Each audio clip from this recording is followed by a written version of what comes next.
Hello everyone. Today in this video we will see class 12 Flamingo poem A Thing of Beauty. This poem is written by John Keats. John Keats was a British romantic poet. This poem is an excerpt from his poem Endymion, a poetic romance. Theme of the poem. इस poem का theme है A thing of beauty is an eternal joy. Eternal मतलब शाश्वत, जो हमेशा रहता है. अ thing of beauty is an eternal Joy. एक खूबसूरत चीज हमेशा के लिए हमें खुशी देती है. Its beauty increases with passage of time. और उसकी जो खूबसूरती होती है वो समय बीतने के साथ बढ़ती है, ना कि कम होती है. First of all we will see the para 1. A thing of beauty is a joy forever. Its loveliness increases. It will never pass into nothingness, but will keep a bower quiet for us, and a sleep full of sweet dreams and health and quiet breathing. ये first stanza है आपकी poem का. इसका explanation है.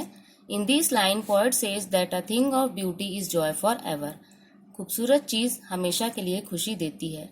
Its beauty and loveliness never become meaningless but increases with the passage of time. उसकी खूबसूरती और प्यारापन कभी भी खत्म नहीं होता है, बल्कि समय बीतने के साथ बढ़ता है. इंक्रीज मतलब बढ़ना. It makes a bower for us and gives us sweet dreams, health and peace. वह हमारे लिए एक बोवर मतलब होता है शेड या छांव. वो हमारे लिए एक छांव बनाती है और हमें सुनहरे सपने, स्वास्थ्य और शांति देती है. नेक्स्ट है paragraph number 2.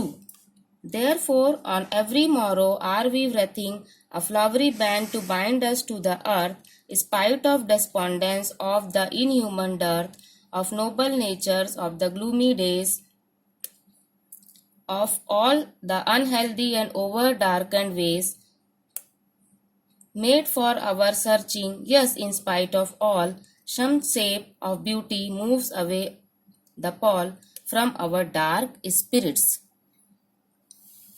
In this line, poet says, so every morning we make a flowery band to bind us to the earth. हम हर सुबह, मोरो मतलब प्रातः सुबह, हम हर सुबह एक फूलों का बैंड बनाते हैं, बंधन बनाते हैं जो हमें इस पृथ्वी से बांध सके. फूलों का बंधन मतलब हमारी अच्छी यादें. In spite of all sadness, lack of humanity, dullness, illness and dark ways, some beauty is there which moves away the darkness from our spirit. In spite of का मीनिंग होता है के बावजूद. Sadness दुख, lack of humanity मानवता की कमी, lack का मतलब होता है कमी. Dullness नीरसता, illness बीमारी, dark ways यानी कि अंधेरे रास्ते, जब हमें नाउमीदी हो जाए. इन सब के बावजूद सम ब्यूटी इज देयर, कुछ खूबसूरती होती है, कुछ अच्छा होता है जो कि हमें उस डार्कनेस से, उस अंधेरे से हमें दूर ले जाता है. Then paragraph number 3. Such the sun, the moon, trees old and young, sprouting a shady boon for simple sheep, and such are daffodils with the green world they live in, and the clear rills that for themselves a cooling covert make. Gainst the hot season the mist forest break, rich with a sprinkling of fair musk rose blooms. In this line the poet gives the example of such beautiful thing. इन पंक्तियों में poet जो है ऐसी खूबसूरत चीजों के कुछ example, कुछ उदाहरण यहाँ पर देते हैं जो हमें खुशी प्रदान करते हैं. The sun, the moon, old and young trees, सूर्य, चंद्रमा, पुराने नए पेड़, विच प्रोवाइड्स शेड, वो पेड़ जो हमें शेड यानी कि छांव प्रदान करते हैं. डेफोडिल एक फूल का नाम है जिसको हिंदी में नरगिस कहते हैं. येलो कलर का एक फूल होता है डेफोडिल्स. रिल्स स्मॉल स्ट्रीम्स यानी कि छोटे झरने. Of clear water which makes covert for themself for hot season, छोटे झरने जो अपने लिए एक झुरमुट बना लेते हैं गर्मियों के मौसम के लिए. एंड मस्क रोज एक प्रकार का जंगली गुलाब होता है जिसकी बहुत अच्छी खुशबू होती है. तो यहाँ पर पोएट कहते हैं जो जंगली फूल होते हैं विभिन्न प्रकार के, वो जंगलों के बीच में ऐसे खूबसूरत चीज होते हैं which create beauty in this earth, जो कि इस पृथ्वी में खूबसूरती को बढ़ाते हैं. Paragraph number 4. And such too is the grandeur of dooms which have imagined for the mighty dead all lovely tales that we have heard or read, an endless fountain of immortal drink pouring onto us from the heavens brink. Last stanza of the poem says that the dooms we have imagined for death is also a thing of beauty. वो डर जो हमने death यानी मृत्यु के लिए imagine किया वो भी एक ब्यूटी है, खूबसूरती है. The mighty dead are those who had done great things in their life and become a source of inspiration for us. Mighty dead जो ऑलरेडी जो बहादुर लोग हैं, जो मर चुके हैं, जो वीर व्यक्ति हैं, उन्होंने जो किया वो ब्यूटी इसलिए है क्योंकि they have done something great, और उनकी जो करनी थी वो हमारे लिए इंस्पिरेशन यानी कि प्रेरणा बनी. All lovely tale that we have heard or read are endless beauty. हर खूबसूरत कहानियां, किस्से जो हमने रेड यानी पढ़ी या हर्ड सुनी, वो हमारे लिए एक अनंत खूबसूरती है. एंडलेस मतलब जो कभी खत्म ना हो. इमॉर्टल ड्रिंक यहाँ पर पोयम में वर्ड आया है. इमॉर्टल ड्रिंक का मतलब होता है अमृत. इमॉर्टल मतलब जो कभी खत्म ना हो, इसका अपोजिट होता है mortal. Which are coming to us from nature's beauty heaven's brink.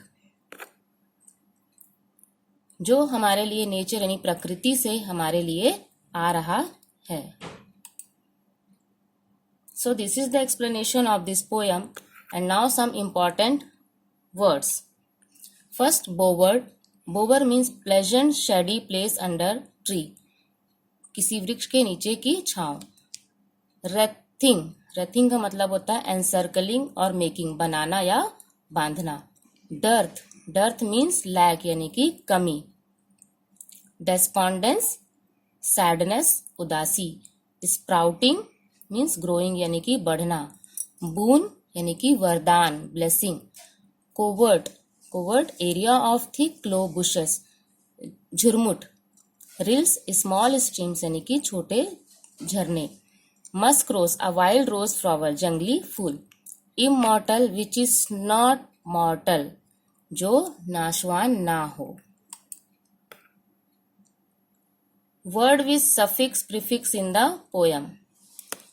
कुछ शब्द यहाँ पर आए हैं पोयम में जिसमें सफिक्स और प्रीफिक्स लगा हुआ है. आप लोग बच्चों जैसे जानते ही हो कि सफिक्स वो फ्रेज होते हैं, वो अक्षर होते हैं जो किसी भी शब्द के अंत में लगा करके हम एक नया वर्ड बनाते हैं.